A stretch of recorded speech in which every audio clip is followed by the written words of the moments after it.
Assalamualaikum warahmatullahi wabarakatuh.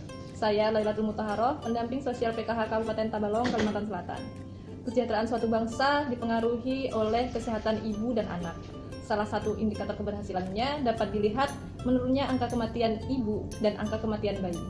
Angka ini salah satunya dipengaruhi oleh kesejahteraan ibu yang berhasil memberikan ASI eksklusif sampai 6 bulan dan tetap memberikan ASI pada anak untuk mengoptimalkan tumbuh kembang anak dan mencegah stunting pada anak. Nah, untuk dapat merealisasikan hal tersebut, dibutuhkan peran banyak pihak, seperti peran keluarga dan masyarakat untuk dapat menyejahterakan ibu menyusui dan bayi baru lahir dengan memberikan dukungan dan mengatasi hambatan serta mencari solusi bersama untuk mencegah dan menangani stunting. Selain dari peran keluarga, kami sebagai pendamping sosial PKH memiliki peran sebagai edukator, motivator, dan mobilisator. Melalui video ini, saya akan menyampaikan materi tentang pencegahan dan penanganan stunting melalui pemenuhan kesejahteraan bayi baru lahir dan ibu menyusui. Materi tersebut saya sampaikan dalam pertemuan peningkatan kemampuan keluarga berikut ini.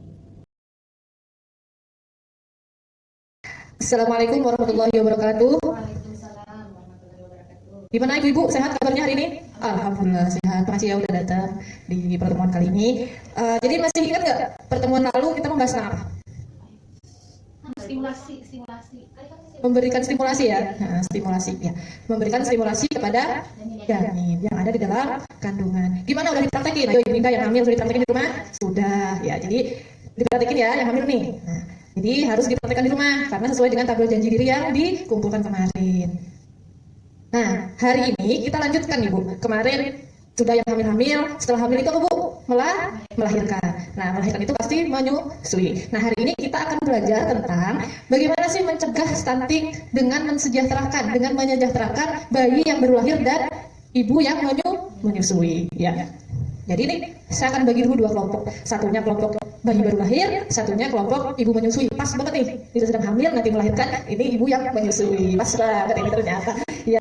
Ini nanti tolong diisikan tabelnya ya.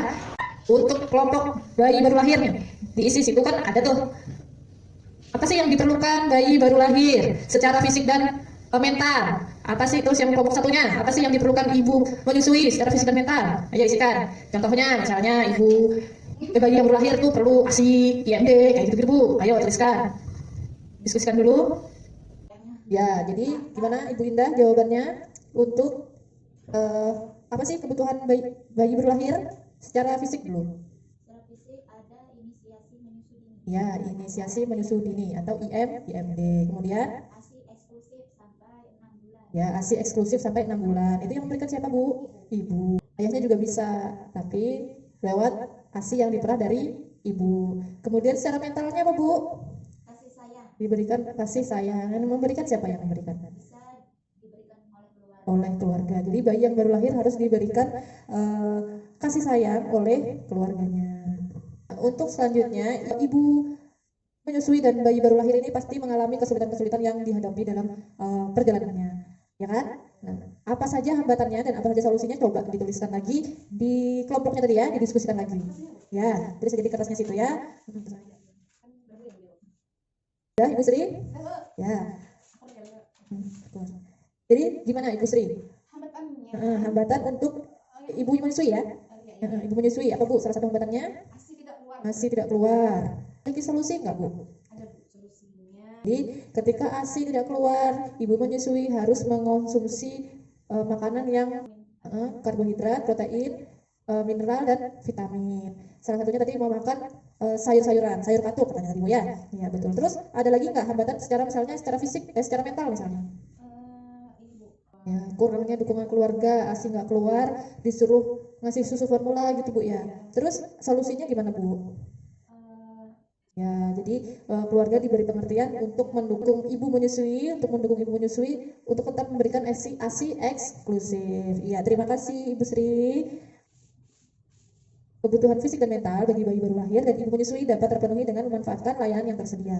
Jadi betul, tadi seperti posyandu, ke puskesmas, untuk mengkonsultasikan gimana sih kok ASI saya tidak keluar, ASI saya keluarnya sedikit, harus diberi apa. Kemudian selain itu harus manfaatkan program bantuan sosial, misalnya ibu-ibu ini kan KPM ya, bisa memanfaatkan bantuan sosial, dapat sembako tuh harus diambil di warung yang sesuai dengan kebutuhan,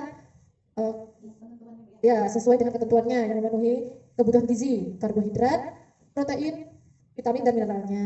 Terus kemudian yang lewat PKH juga, ibu hamil lewat PKH, PKH-nya digunakan untuk kebutuhan gizi juga, karena bayi yang baru lahir belum bisa makan, digunakan untuk kebutuhan gizi ibu menyusui.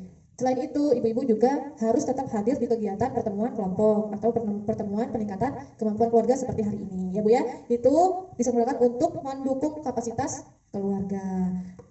Selanjutnya, ibu-ibu biasanya di keluarga itu kan selalu ada kebiasaan-kebiasaan atau tradisi-tradisi yang sering dilakukan oleh keluarga dari zaman dulu, dari turun menurun, ya kan? Jadi kebiasaan-kebiasaan yang biasanya dialami di keluarga ibu apa?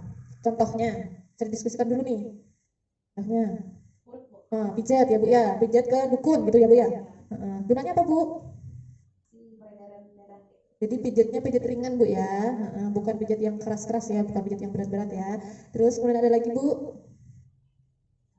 Oh iya, nah jadi keluarga dan lingkungan harus bijak dalam memilih tradisi yang dapat mendukung tumbuh kembang bagi bayi untuk mencegah stunting. Contohnya tadi seperti yang disampaikan oleh Ibu Sri, pijat ringan, pijat payudara dan punggung ibu menyusui agar ASI-nya lancar dan badan terasa nyaman. Pijat ringan untuk bayi, kemudian makan sayur katuk, minum jamu ya Bu ya. Itu adalah tradisi yang mendukung tumbuh kembang bayi untuk mencegah stunting.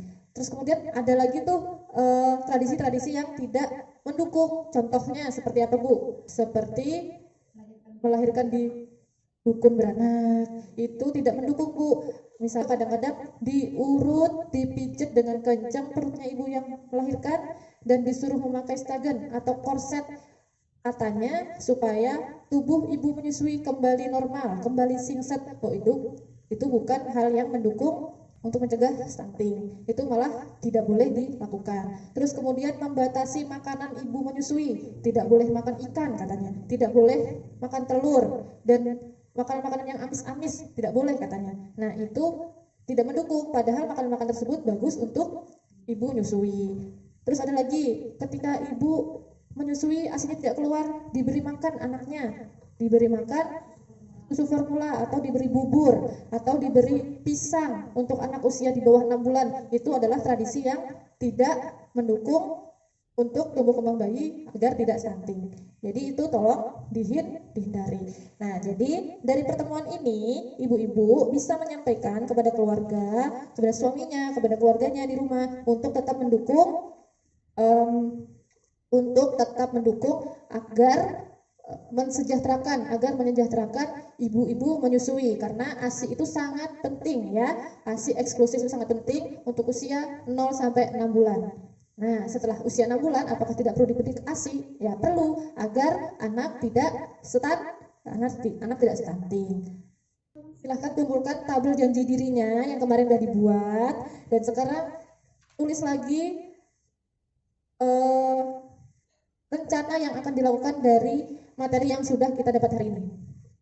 Kumpulkan tabelnya ya.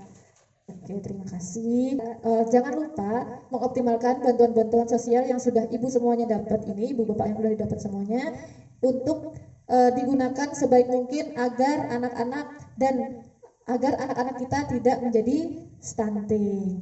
Jadi kalau ibu-ibu KPM semuanya memerlukan informasi lebih lanjut, silakan hubungi saya sebagai pendamping PKH-nya. Kami akan merujuk ibu-ibu semuanya ke layanan